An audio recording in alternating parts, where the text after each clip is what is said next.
I'm reminded of the story of some explorers who were in Africa, and they saw these little boys playing with these little rocks. They were shooting marbles, a game similar to that. And these marbles, so to speak, were shiny, and these explorers asked these little boys, say, here, taste this candy. Gave them some candy. So you like that? Said, yeah. Said, good. Tell you what, give me those marbles, I'll give you some more candy. And they did that. And the explorers went off, and they discovered that these shiny rocks were large, uncut diamonds. The little boys did not have enough awareness to know what they had in their hands.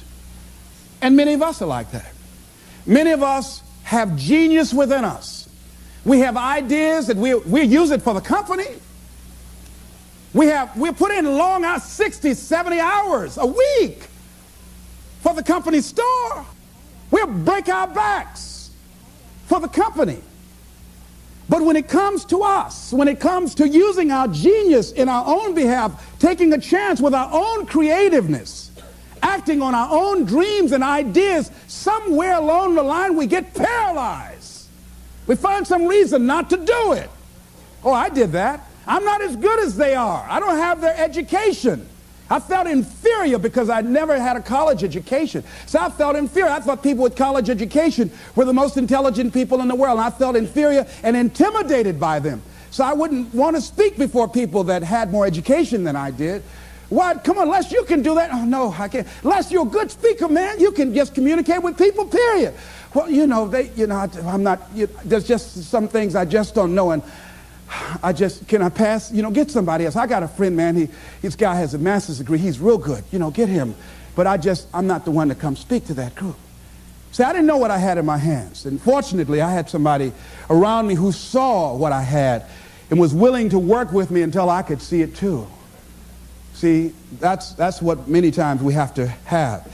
Somebody could look beyond our faults and see our needs. And hold that vision until we are able to capture that vision ourselves. How do we handle some fears? I was talking with my friend Pat Johnson, who's the president of Begin Within seminars. Think about some major fear you have. Here's one thing she said, which is good. She said, Les, if you got a real major fear, she said, take a deep breath and see yourself strong enough and more than able to handle that fear, whatever it is. Everybody take a deep breath. Whatever that fear is, just feel that you have the strength and the power and the capacity to handle it. Another friend of mine named Ron Weiner, he says, when I'm confronted with a fear, I just practice the art of looking beyond the fear. I go behind it and see it already completed, see it already resolved. And then I carry myself accordingly as if it already is taken care of. That dispels the fear for me.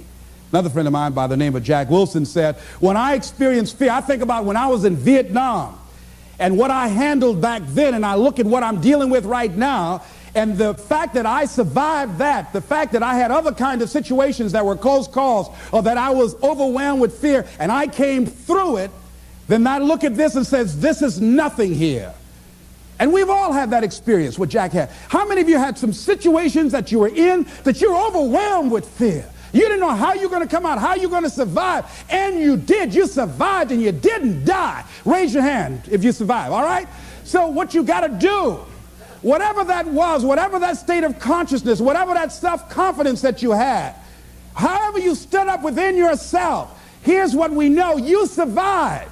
Here's what we know, you're still here. You didn't die. Hello, you did not die. You didn't die. You hear that? You didn't die. You're here right now. You got it and you handled that fear. You kicked it out of there. All right? Remember that play Color Purple? I remember when Albert told the girl she couldn't go with Suge. He said, where you going? This girl been wanting all her life live her dream. But she was afraid. She felt incompetent, and he had beaten her down, and her self-esteem had eroded. He said, where you going? You can't talk. Suge can talk. You ugly. You dumb. Suge got class. You ain't got nothing. Where you going? You ain't going to make it. You're going to fail. She said, look here. I might be ugly. I might be dumb. I might can't talk. She said, but I'm still here. I'm still here. And so as you begin to look at the fears in back of you, you came through those fears and you're still here. See, that's a testament about how powerful you are. And so whatever the volcano is, you have the capacity to take that volcano on, the capacity to jump in it and find your true identity.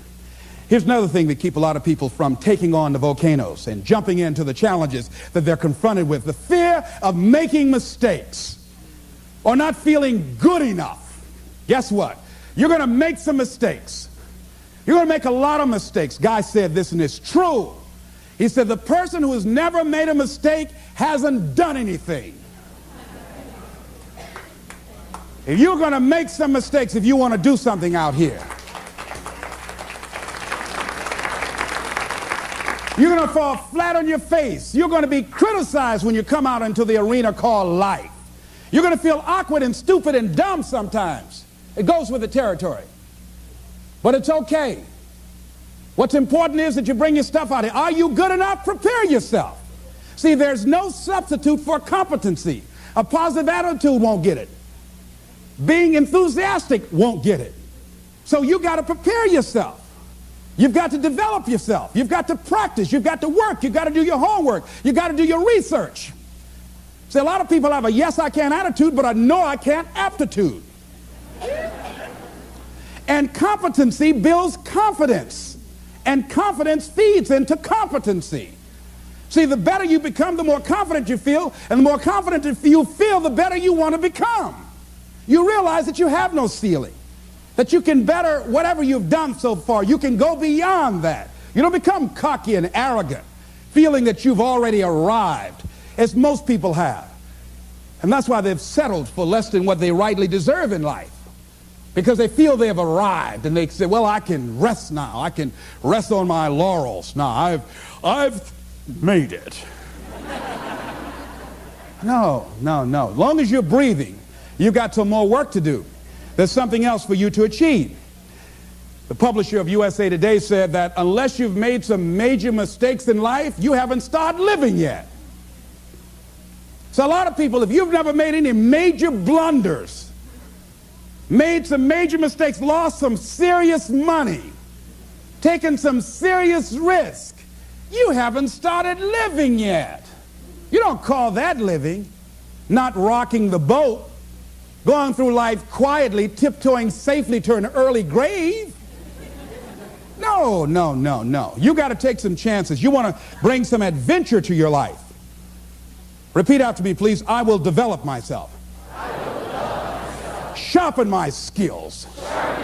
I'm good. Better than good. And better than most. Shake somebody's hand on your right and left and say, keep getting better. Keep getting better. Keep getting better. Keep getting better. Here's something else. See, a lot of people, because they don't want to make any mistakes, it takes us to the next level. A lot of people don't want to fail. Fear of failure, fear of success, and guess what else? Fear of the unknown. I saw a guy last week, came up to visit me, haven't seen him for years. Bob Boyd from Columbus, Ohio. Bob Boyd introduced me to motivational tapes. Introduced me to a lot of motivational speakers and positive thinking, and a multi-level marketing company at that time called Best Line Products had an inspirational leader named Bill Bailey. Jim Rohn was in that as well.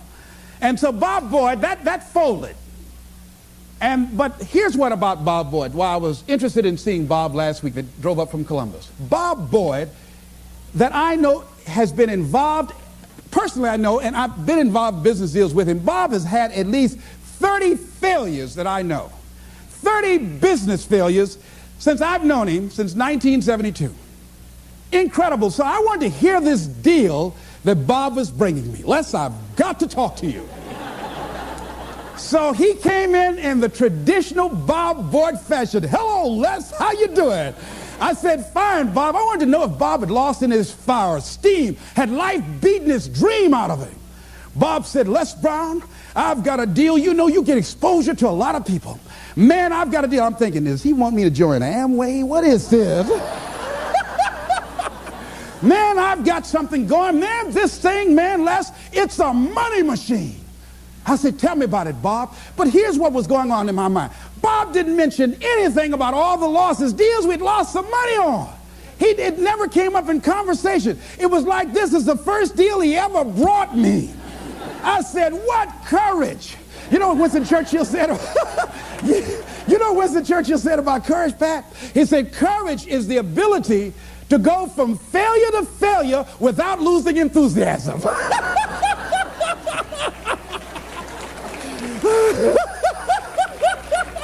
So you want to courageously hold on to your dream and not lose enthusiasm. See, Bob has not internalized failure. Things just didn't work out the way he wanted them to work out. He's still looking for his pot of gold at the end of the rainbow. And he was so fired up, traditional Bob Boyd fan. He took his coat off. Les, let me tell you something, man. You've got to see this deal. With the things you're doing, you're now on PBS. My God, Les, you'll make a fortune. Man, I just can't wait to tell you about it. I said, tell me, Bob, tell me. When he got to talking, I said, Bob, I want to be a part of it. He said, now explain to me what I just told you. I said, I don't know what it is, but I want to do it. I want to do it. I didn't even know. I felt like the lady that was with Joe. Joe decided he's going to jump in the volcano. Lady said, I'm going to go with you. He said, oh, you can't go. She said, oh, I want to go too. See, you get fired up about something. People will come to see you burn. They want to go too.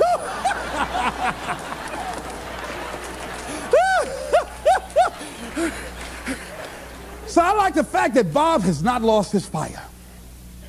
Bob is still hungry. Bob still sees his dream. Bob is still searching for a way to make it happen. He doesn't care about people talking about it. Man, he's never kept a job. Guy's had 15 or 20 different jobs, all these business deals. Bob has turned a deaf ear to that. You know that's what you got to do if you want to conquer your volcano? A guy in Los Angeles, all over the front page of the newspaper, he just passed the bar after taking it 48 times.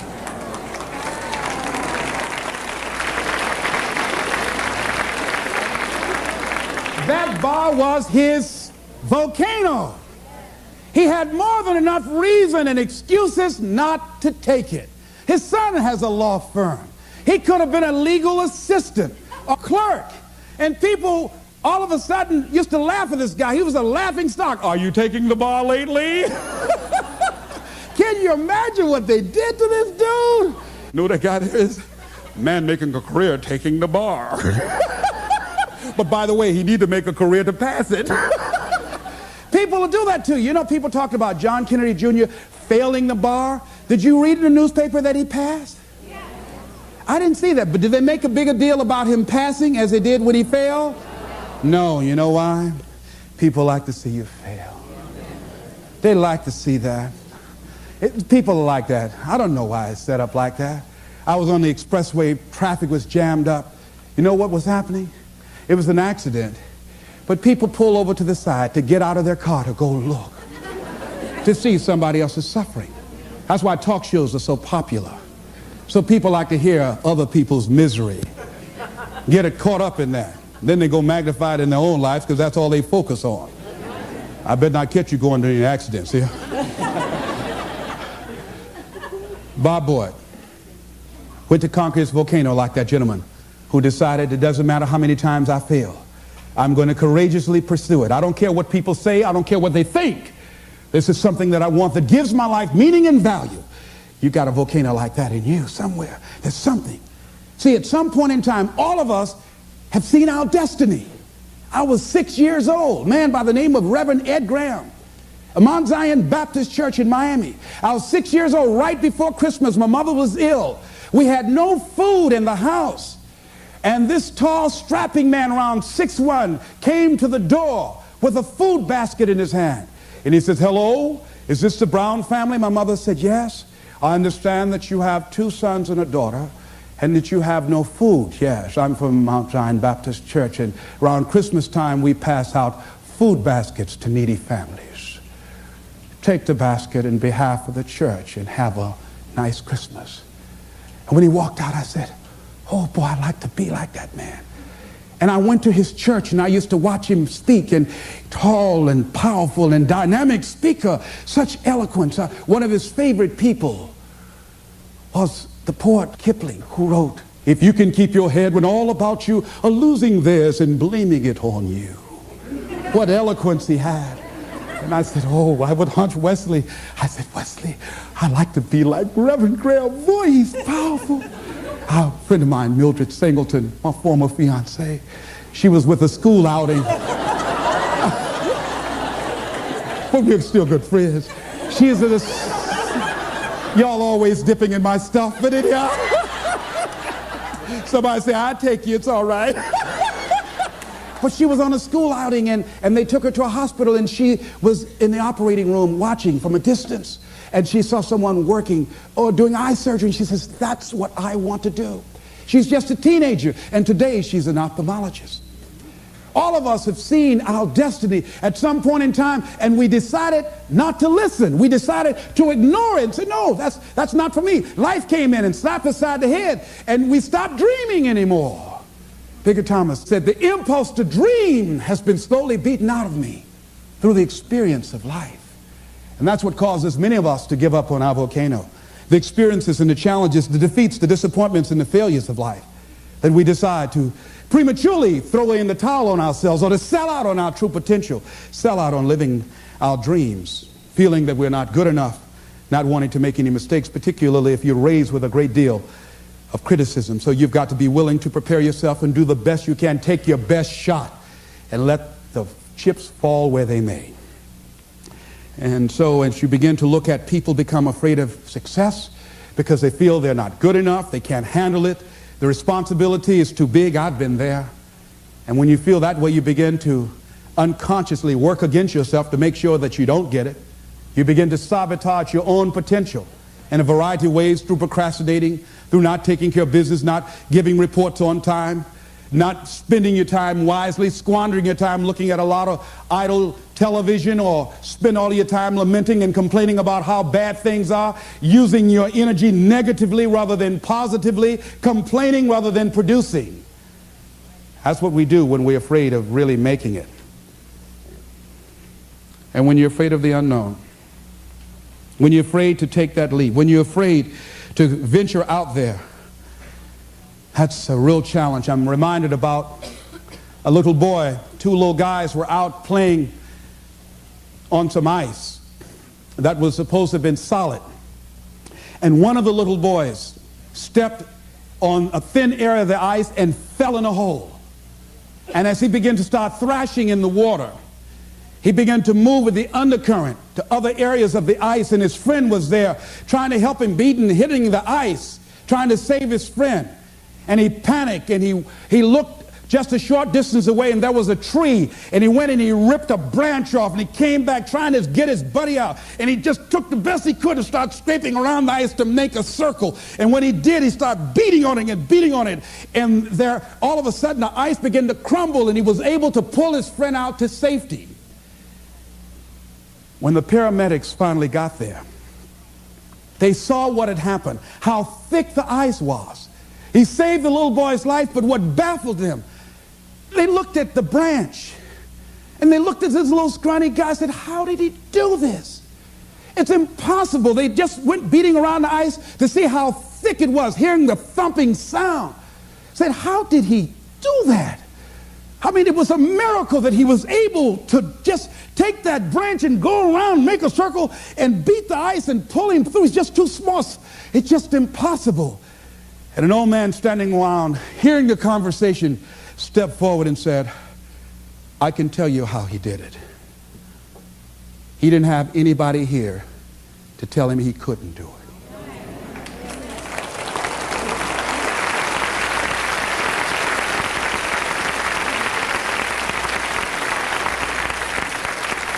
See, sometimes life will happen to you like this little boy, and you won't have time to say no.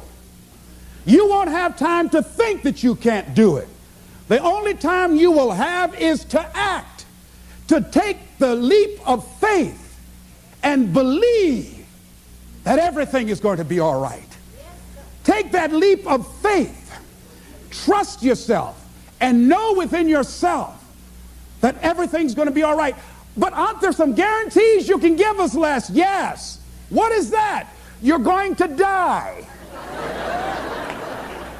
Excuse me? You're going to die. In case you didn't understand that, you can't get out of life alive. So I'm saying to you, you got 6 months to live. Live your life now. Live your dreams now. Start acting like this is your last day on the planet. See, if we decide that we don't need a pronouncement from some physician to say we have 6 months to a year to live in order to really begin to appreciate the beauty of life, in order to really to make some hard decisions in life. See, we have the power in our hands. Like those little boys, we have that kind of power, that kind of genius, that kind of fortune, that kind of wealth, that kind of happiness, that kind of sense of fulfillment in our hands. We have that. We have that. It's in our hands. It's on us. And nobody can make that decision for us. We can give it away. We can give it to the company store for $400 or $500 a week. Or we can exchange it for how people think about us, how they feel about us, and go through life and resign ourselves to be miserable as we go to our graves, looking good for everybody else, except to ourselves. Or we can decide, hey, wait, this is the only life that I have. And that is my volcano. And I'm going to take the leap of faith. I'm going to jump in it. And I'm going to handle it because I know the universe will never give me anything I don't have the capacity to handle. See, I say to you that you've got the power within you to handle any kind of volcano in your life, regardless of how it shows up, regardless of any kind of challenge that you might have in your life. I say to you, you got that in you right now. Where will it come from? Don't worry. If you trust yourself, it will come to you at the right time in which you need it. If you believe and don't doubt, if everything in you, there's something about life, I believe, that when a person resolves within themselves that this is how I give my life, this is how I'm forwarding myself into the universe. Dr. Johnny Youngblood out of New York, he said, I must live what's in me. This is why I've got to do this, Les. I must live what's in me. And all of us have something in us that we must live. And if we don't know what it is right now, we must create it or we must find it. All of us have this, whatever this something is that gives our life that meaning, that value, and that power, and that happiness. That happiness that a lot of people just wouldn't understand why you got to do it and why you got to take that mountain on. Don't you know, there be people who've decided that what they're doing is who they are. They've been acting this way for so long, they think their act is who they are. They've been evading themselves so long and tell that mediocrity is natural to them. They won't understand you. They won't understand why you've got to go and do what you got to do. Why you might have to change cities or you got to get another job. Why? What's wrong? This job is paying good. It's not to pay. It's not always the money. Yes, I need money, but I need something else other than money. I need some peace of mind. I need some fulfillment within me. It's not giving me what I want. No. Well, what is it? I don't know. Why you got to go? Why you going now? I don't want to live this anymore. I'm out of here. Why? I don't expect you to understand. He who knows no explanation is necessary, and he who does not know, no explanation will suffice. I just got to go and jump in the volcano. Excuse me.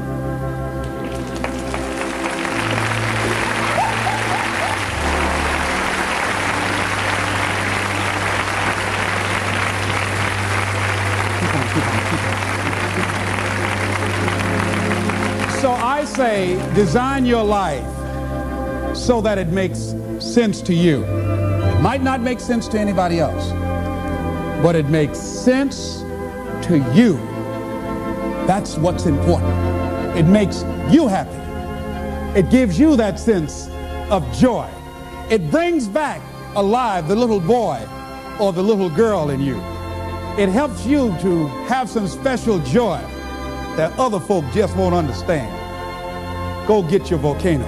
This is Mrs. Mamie Brown's baby boy, Leslie Calvin Brown, saying it's been a plum pleasing pleasure as well as a privilege. Thank y'all again.